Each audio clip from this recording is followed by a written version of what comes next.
Hello everyone, welcome to this episode of Co-Angler's Corner, brought to you by Wilson Home Theater. I'm Russell Wilson.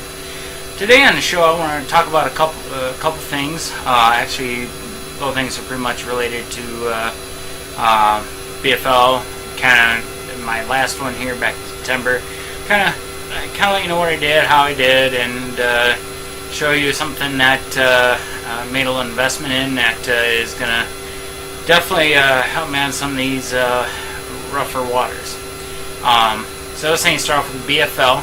I got 32nd out of 114 co-anglers, so very positive end of the year. It's been kind of a tougher year, but very, very positive ending, and a lot of good momentum going into next year. The BFL has definitely been educational. A lot different than like club tournaments or zone tournaments. It's definitely totally different when boaters are competing with the boaters and co-anglers are just competing with co-anglers. This last one back at the beginning of September here, we actually ended up doing a lot of slot fishing still, a lot of summer patterns, mostly frogging. I got one on a Spro Frog, and then I got my big one on Old Gander Mountain, kind of their version of the Ribbit Frog. Just come up to a spot, looked good. The boater was pointed one way. I was right at where I wanted to cast out. It was Ribbit Frog's legs just kind of steady reeling it back. All of a sudden, come up.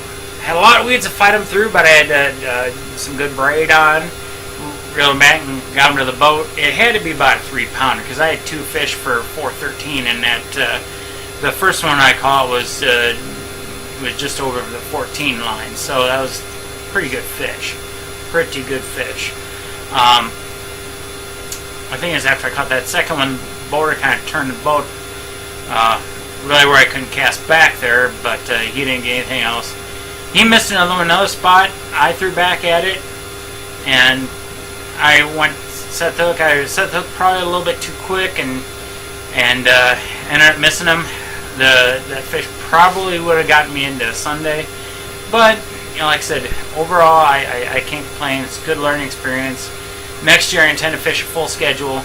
Kind of time to do that. Start fishing a little bit bigger tournaments, and just kind of excited. I'm thinking next year should be a good year. I know they go to lacrosse a couple times. They had a tentative schedule at for next year at the last BFL. I know they go to lacrosse 3 times. Once in the early spring, once in the summer, and then once again in the fall. They go up to Winona for one of them, and then one of them's to Winneconne. Now that's a tentative schedule. They don't have everything finalized and everything yet. So that's I tell you what, if you're going to be fishing lacrosse, definitely have a frog on, maybe 2, because I know a lot of guys like a frog in that in that area.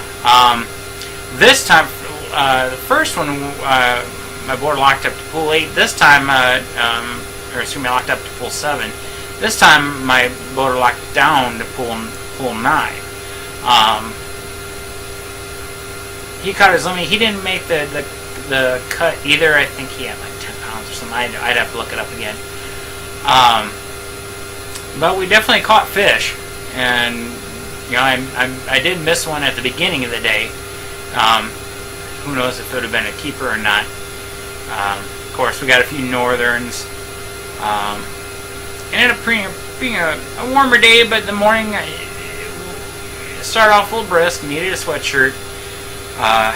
You could kind of tell it was starting to get to the end of the season. Starting to, and even now you're starting to get these mornings where our day is still nice and warm and everything, but the mornings are starting to be a little bit on the brisk side, a little bit.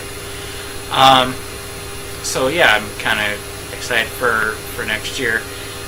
One of the things I wanted to talk about, though, the first tournament I fished back in July, I got excuse me. I got that was a pretty rough that day, and a lot of boat traffic, a lot of wind.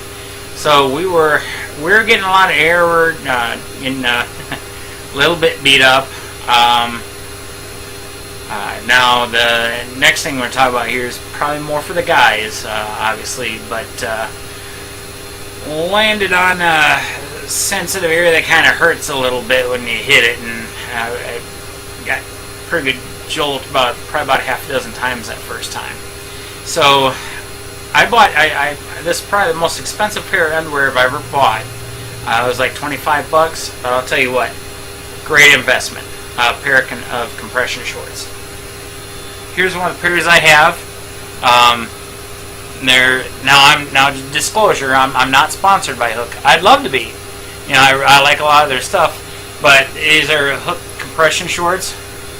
Obviously they fit pretty tight. I would suggest getting a pair that's the smallest that you can comfortably fit into, because you do want them kind of snug for them to do their job. This last tournament, I got a couple pairs. I wore them both days. Didn't have quite the same test I would have back in July, but there are a few times that still took a few rough hits, and they were definitely worth the money. I didn't think I'd ever pay $25 for a pair of underwear, but worth every penny. Now, I mean, there's other brands that make them. I know Under Armour makes them. I know there's, you know, a bunch of other brands. You know, I just saw these, and I got these at Gander Outdoors. But you can get them on Hook's website, and like I said, there's other brands, so there's, you know, others available too. So that pretty much wraps it up. Kind of the kind of in the tournament season. I'm hoping to just get out just for giggles here and there a few times before it gets too cold. Then it'll be time to start thinking about getting ready for next season. So thank you for watching. I wish you good luck for the remainder of the season. Take care. Bye now.